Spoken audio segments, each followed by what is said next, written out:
Assalamualaikum warahmatullahi wabarakatuh.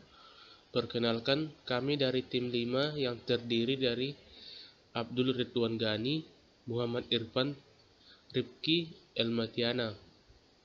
Adapun judul materi yang akan kami bawakan pada kesempatan kali ini yaitu protokol layering dan protokol stuck pada jaringan. Eh, untuk mempersingkat waktu yang ada, langsung saja kita menuju ke materinya.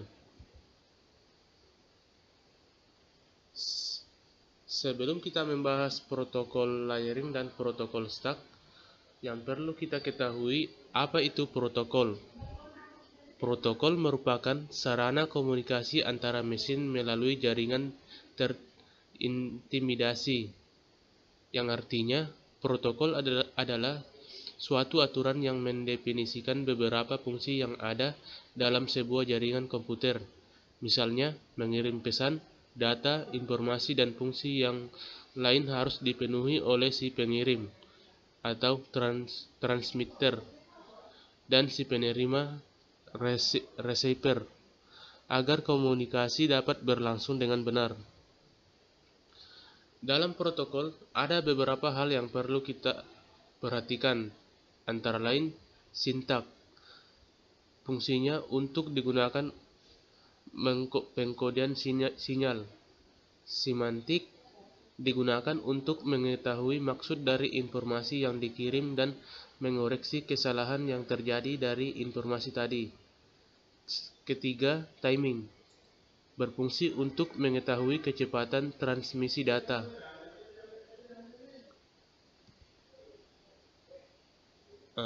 Selanjutnya kita masuk ke pembahasan protokol layering. Protokol layering adalah bentuk keterkaitan antara protokol yang saling berhubung dan saling ketergantungan satu sama lain saat terjadi komunikasi yang kompleks di dalam jaringan komputer. Protokol layering juga dapat diartikan sebagai sebuah teknik umum dalam jaringan komputer untuk menyederhanakan desain jaringan komputer dengan cara melakukan pembagian ke dalam beberapa buah lapisan, di mana untuk setiap layar tersebut diletakkan satu atau beberapa buah protokol sesuai dengan tugasnya masing-masing. Kesesama protokol ini saling terhubung dan saling membutuhkan satu sama lain.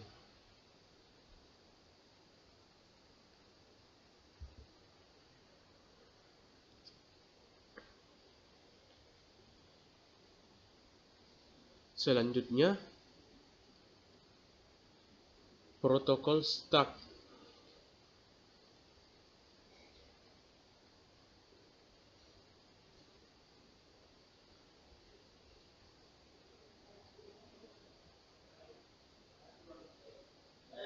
Protokol stuck atau dengan kata lain adalah tumpukan protokol dapat didefinisikan sebagai sekumpulan lapisan protokol atau protokol layar pada jaringan protokol yang terkumpul pada suatu layar pada jaringan komputer yang membentuk sebuah tumpukan atau stack.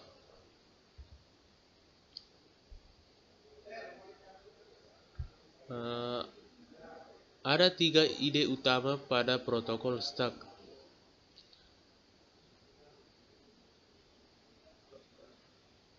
Yang dapat membantu untuk memahami bagaimana proses yang ada pada protokol stack dan untuk apa protokol stack diciptakan. Ketiga ide utama tersebut meliputi information hiding, artinya penyembunyian informasi. Kedua, decouple change, artinya pemisahan terhadap perubahan yang terjadi. Ketiga, need know nothing, yang artinya tidak perlu mengetahui apa yang terjadi.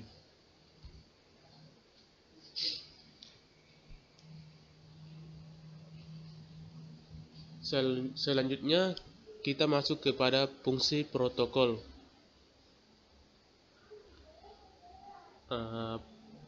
Fungsi protokol terbagi atas 6 bagian, antara lain fragmentasi dan reassembly. Artinya, fungsi dari fragmentasi dan reassembly adalah membagi informasi yang dikirim menjadi beberapa paket data pada saat sisi pengirim mengirimkan informasi tadi, dan setelah diterima maka si penerima akan menghubungkan lagi menjadi berita yang lengkap. Yang kedua, encapsulation, yang artinya fungsi dari encapsulation adalah melengkapi berita yang dikirimkan dengan address, kode, koreksi, dan lain-lain. Ketiga, connection control, yang artinya membangun hubungan komunikasi dari transmitter dan receiver, di mana dalam membangun hubungan ini termasuk dalam hal pengiriman data dan mengakhiri hubungan. Keempat, flow control, yang artinya mengatur perjalanan data dari transmitter ke receiver. Kelima, error control, artinya fungsi dari error control adalah mengontrol terjadinya kesalahan yang terjadi pada waktu data dikirimkan. Terakhir, transmission service, berfungsi untuk memberikan pelayanan komunikasi data, khususnya yang berkaitan dengan prioritas dan keamanan serta perlindungan data.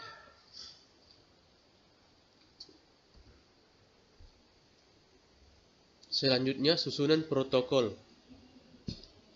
Protokol jaringan disusun dalam bentuk lapisan-lapisan layer. Hal ini mengandung arti supaya jaringan yang dibuat nantinya tidak menjadi rumit. Di dalam layer ini, jumlah nama, isi, dan fungsi setiap layer berbeda-beda. Akan tetapi, tujuan dari setiap layer ini adalah memberi layanan ke layer-layer yang ada di atasnya.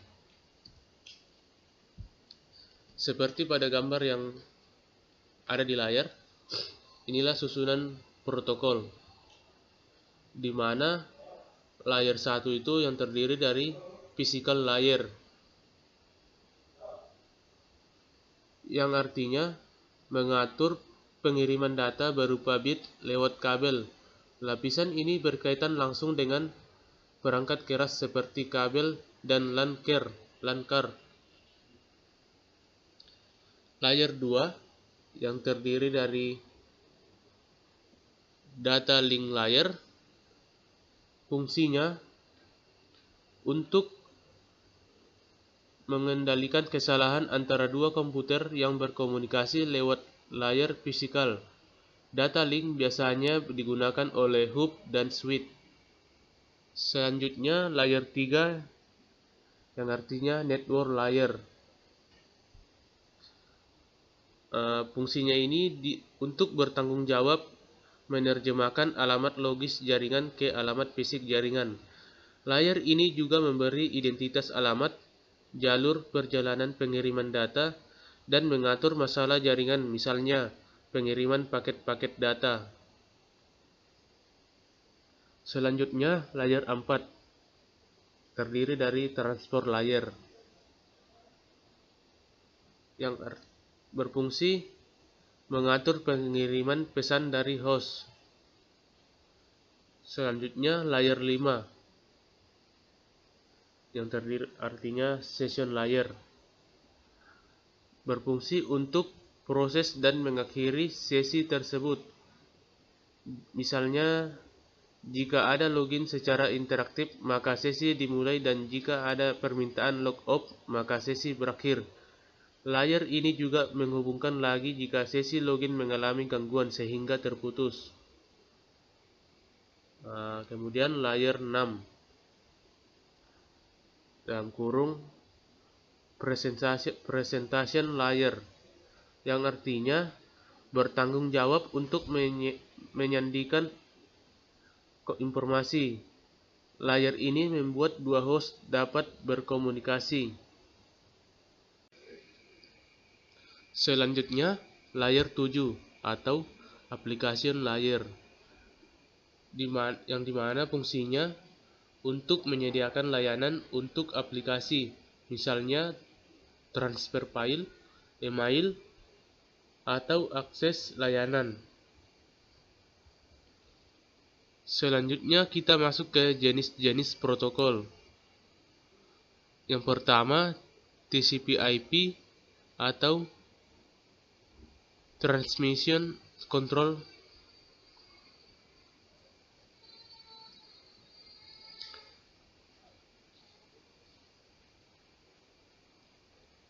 TCP/IP adalah standar komunikasi data yang digunakan oleh komunitas internet dalam proses tukar-menukar data dari satu komputer ke komputer lain di dalam jaringan internet. Kedua, User Datagram Protocol atau UDP. User Datagram Protocol adalah salah satu protokol lapisan transport TCP/IP yang mendukung komunikasi yang tidak andal atau unreliable tanpa koneksi atau connectionless antara host-host dalam jaringan yang menggunakan TCP/IP. Ketiga, Domain Name System atau DNS. Domain Name System adalah distributed database system yang digunakan untuk pencarian nama komputer di jaringan yang menggunakan TCP/IP. DNS bisa digunakan pada aplikasi yang terhubung ke internet seperti web browser atau email. Keempat, Point-to-Point Protocol. Point-to-Point Protocol adalah sebuah protokol enkapsulasi paket jaringan yang banyak digunakan pada Wide Area Network atau WAN. Protokol ini merupakan standar industri yang berjalan pada lapisan data link dan dikembangkan pada awal tahun 1990-an sebagai respon terhadap masalah-masalah yang terjadi pada protokol Serial Line Internet Protocol. Kelima, Serial Line Internet Protocol. Serial Line Internet Protocol dianggap berkaitan erat dengan pengertian berikut. Disingkat dengan SLIP atau Serial Line Internet Protocol, yang memungkinkan pemindahan data IP melalui saluran telepon. Alat bantu lainnya dalam Serial Line Internet Protocol adalah Point-to-Point Protocol yang mendeteksi kesalahan dan konfigurasi. Sistem ini memerlukan satu komputer server sebagai penampungnya dan secara perlahan-lahan akan digantikan oleh standar Point-to-Point Protocol yang memiliki kecepatan proses lebih tinggi. Selanjutnya yang keenam, Internet Protocol Message Protocol. Internet Control Message Protocol adalah salah satu protokol inti dari keluarga Internet Control Message Protocol adalah bertujuan untuk dengan TCP dan UDP. Dalam hal ini tidak digunakan secara langsung oleh aplikasi jaringan milik pengguna. Salah satu pengecualian adalah aplikasi ping yang mengirim pesan ICMQ request dan menerima echo reply untuk menentukan apakah komputer tujuan dapat dijangkau dan berapa lama paket yang dikirimkan dibalas oleh komputer tujuan. Selanjutnya, Post Office Protocol.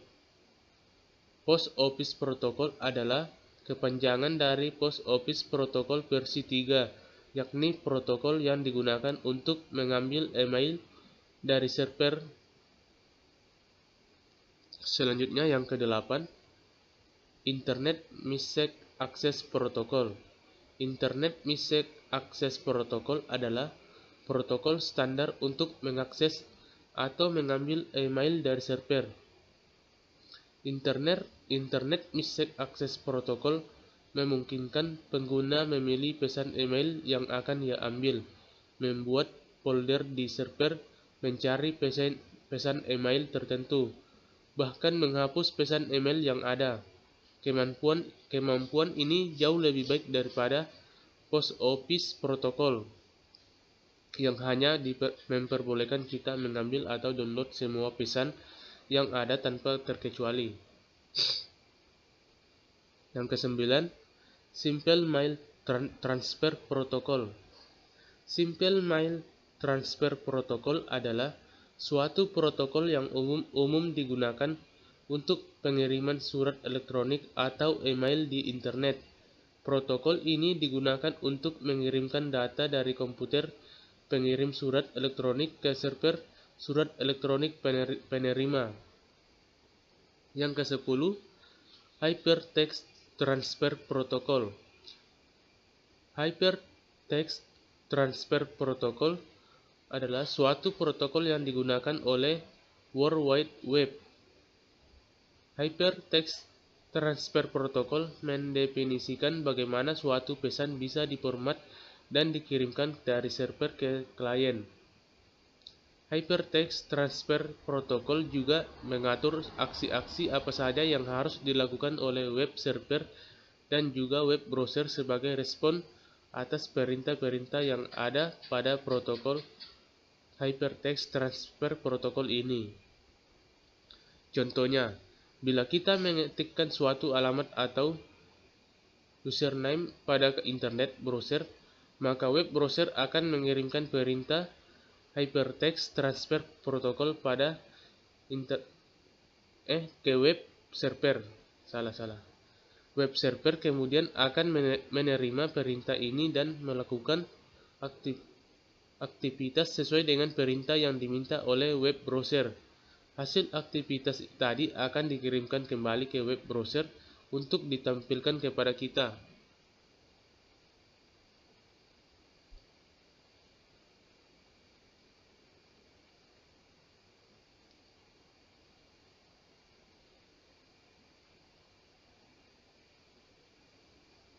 Selanjutnya, ke-11, HTTPS. HTTPS adalah versi aman dari HTTP, protokol komunikasi dari World Wide Web, ditemukan oleh Netscape Communications Corporation untuk menyediakan autentikasi dan komunikasi tersandi dan penggunaan dalam komersi elektris.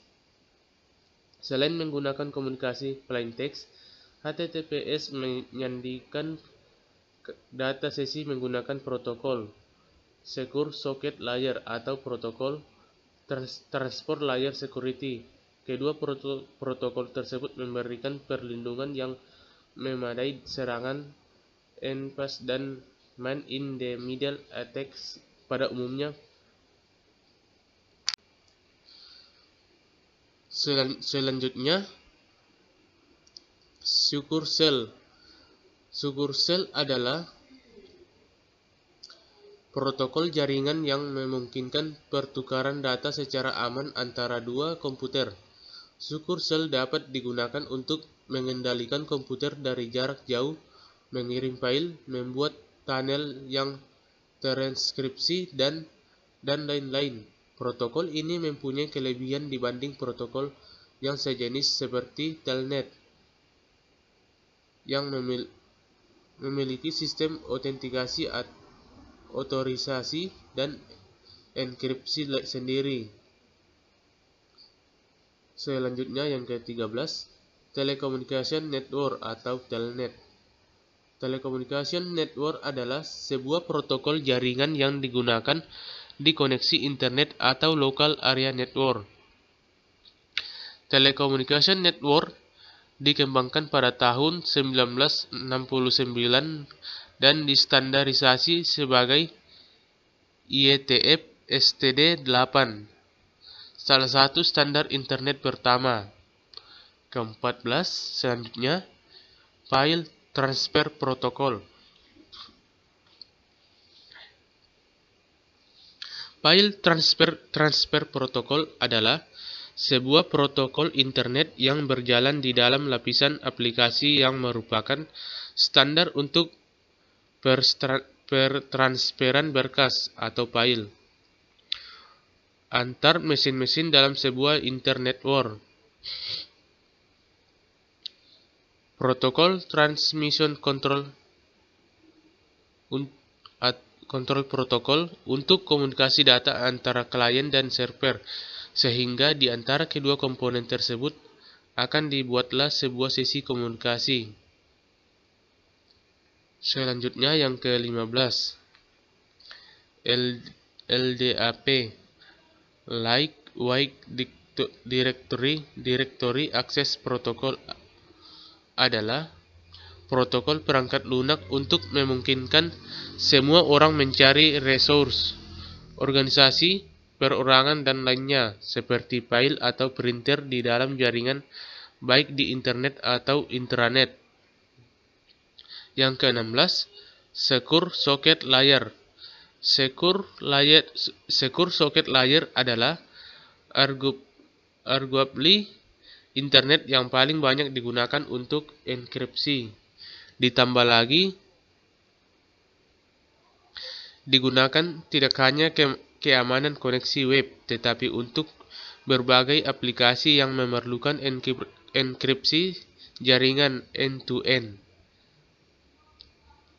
Selanjutnya yang ke-17,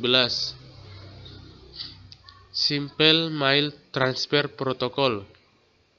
Simple Mail Transfer Protocol adalah standar internet untuk surat elektronik, email, transmisi di internet jaringan protokol, sementara server surat elektronik dan agen email mentransfer menggunakan SMTP untuk mengirim dan menerima pesan email.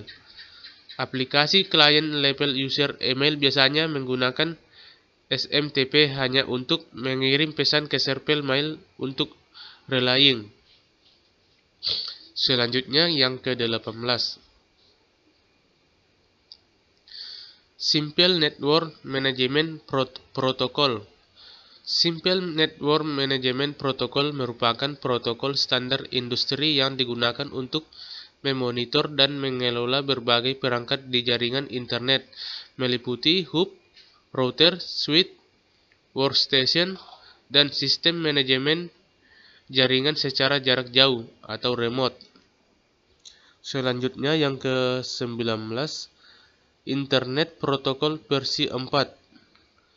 Internet Protokol versi 4 itu adalah sebuah jenis pengalamatan jaringan yang digunakan di dalam protokol jaringan TCP/IP yang menggunakan protokol IP versi 4. Panjang totalnya adalah 32 bit. Secara teoritis dapat mengalamati sehingga 4 miliar host komputer, atau lebih tepatnya.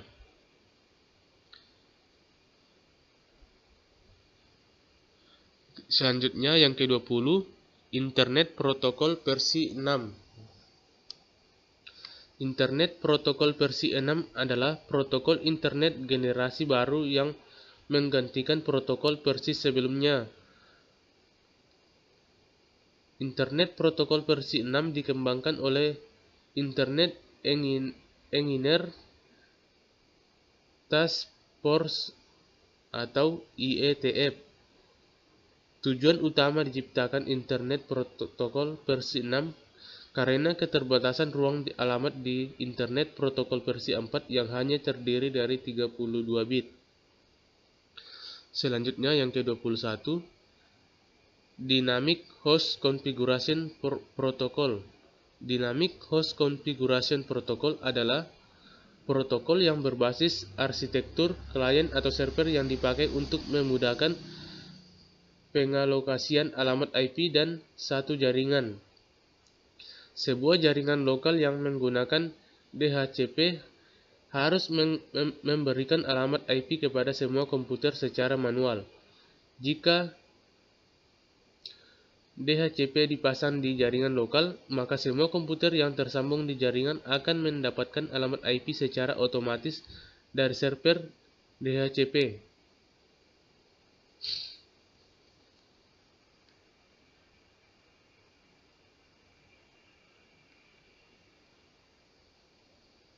Selanjutnya yang ke-22. Dynamic Host Configuration Protocol versi 6. Dynamic Host Configuration Protocol versi 6 adalah protokol jaringan yang digunakan untuk mengkonfigurasi host IP internet protokol versi 6 dengan alamat IP, IP prefix, dan atau konfigurasi lain yang diperlukan untuk beroperasi pada jaringan internet protokol versi 6. Selanjutnya yang ke-23, Internet Message Access Protocol. Internet Message Access Protocol adalah protokol standar untuk mengakses atau mengambil email dari server, memungkinkan pengguna memilih pesan email yang akan ia ambil, membuat folder di server, mencari pesan email tertentu, bahkan menghapus pesan email yang ada. Selanjutnya, yang ke-24, Internet Relay Chat. Internet Relay Chat adalah suatu bentuk komunikasi di internet yang diciptakan untuk komunikasi interpersonal, terutama komunikasi kelompok di tempat diskusi yang dinamakan channel atau saluran, tetapi juga bisa untuk komunikasi di jalur pribadi.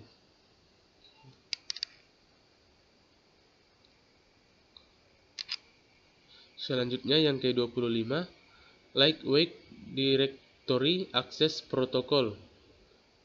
Lightweight Directory Access Protocol adalah protokol perangkat lunak untuk memungkinkan semua orang mencari resource organisasi, perorangan, dan lainnya, seperti file atau printer di dalam jaringan baik di internet atau intranet. Selanjutnya yang ke-26, Media Gateway Control Protocol.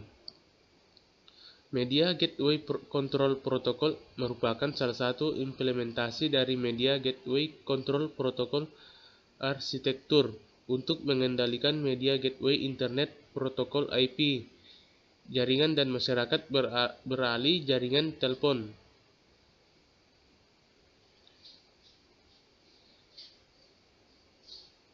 MGMC Media Gateway Protocol adalah sinyal dan protokol panggilan kontrol yang digunakan dalam voice over, sistem yang biasanya antar sama dengan masyarakat beralih jaringan telepon. Selanjutnya, yang ke-27, Network News Transfer Protocol. Network News Transfer Protocol adalah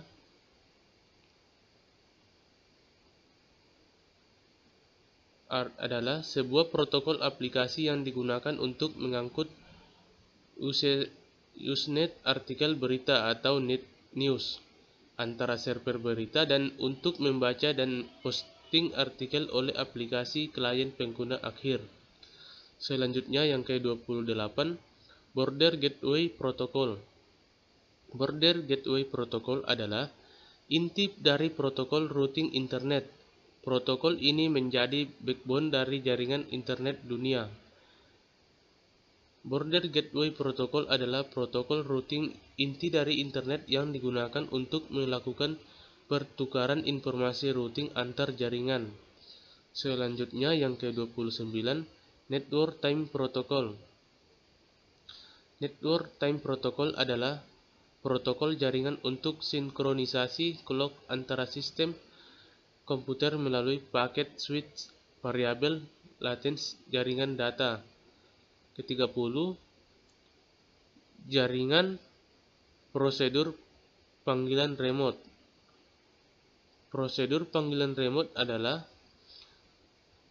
antar proses komunikasi yang memungkinkan sebuah program komputer untuk menyebabkan subroutine atau prosedur untuk mengeksekusi di line address space atau biasanya pada komputer lain pada jaringan bersama, tanpa pemrograman pengkodian eksplisit rincian untuk interaksi jarak jauh. Yang ke-31, the Real-Time Transfer Protocol. The Real-Time Transfer Protocol mendefinisikan format paket standar untuk memberikan audio dan video melalui jaringan IP. The Real-Time Transfer Protocol digunakan secara luas dalam sistem komunikasi dan hiburan yang melibatkan media streaming seperti telepon, video, telekonferensi, aplikasi, layanan televisi, dan fitur web-based push to tell. Selanjutnya yang ke-32, Real-Time Streaming Protocol.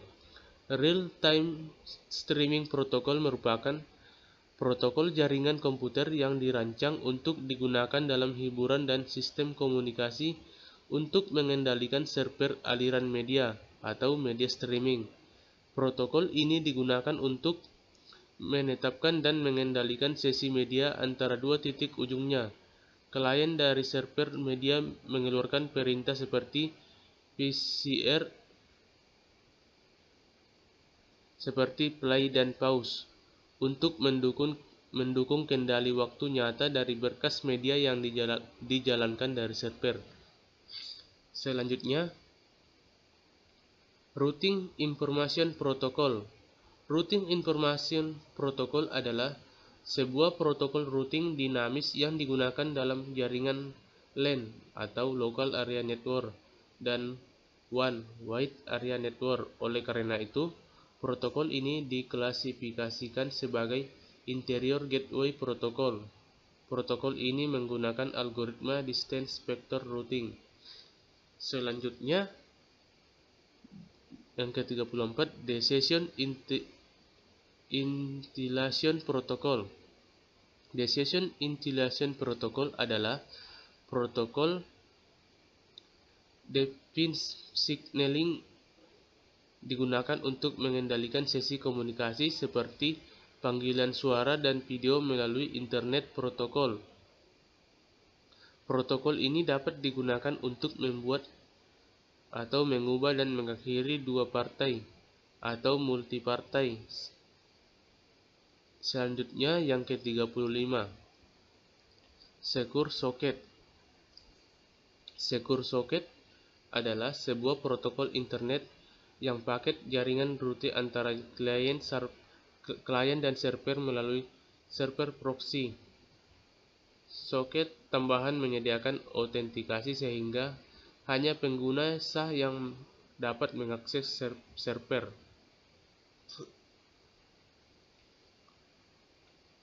Selanjutnya yang ke-36, Secure Shell. Secure Shell adalah protokol jaringan yang memungkinkan pertukaran data melalui saluran aman antara dua perangkat jaringan, terutama banyak digunakan pada sistem berbasis Linux dan Unix untuk mengakses akun shell. Secure Shell dirancang sebagai pengganti telnet dan shell remote tak aman lainnya yang mengirim informasi, terutama kata sandi, dalam bentuk teks sederhana yang membuatnya mudah untuk dicegat. Selanjutnya, Telecommunication Network atau Telnet. Telecommunication Network adalah sebuah protokol jaringan yang digunakan pada internet atau local area network untuk menyediakan fasilitas komunikasi berbasis teks interaksi dua arah yang menggunakan koneksi virtual terminal. Dan masih banyak lagi fungsi-fungsi dari